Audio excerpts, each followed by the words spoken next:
The overall goal of this procedure is to isolate extracellular fluid to answer questions of pseudocoelomic fluid makeup and function, such as questions involving RNAi signaling. This is accomplished by first feeding worms bacteria expressing dsRNA, which results in an easily scored RNAi phenotype.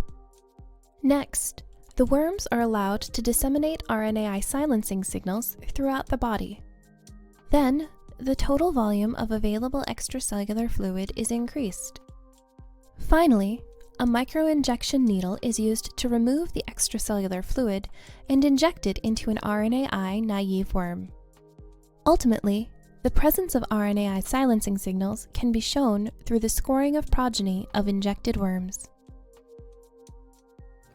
Through this method, we can analyze the composition of the extracellular fluid to provide insight not only into systemic RNAi, but a variety of intercellular signaling pathways. Generally, individuals new to this technique will struggle because of the speed with which one must work.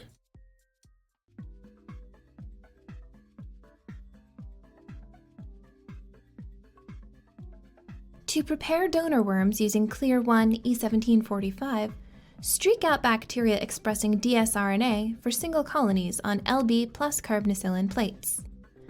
PAL1 dsRNA producing bacteria are used for this demonstration. Incubate the plates overnight at 37 degrees Celsius. The following day, pick a single colony to inoculate a 3 milliliter overnight culture in Lb supplemented with carbonicillin. Pipette 15 microliters of overnight culture onto 35 mm NGM plates, supplemented with 25 micrograms per milliliter of carbonicillin and 1 millimolar IPTG.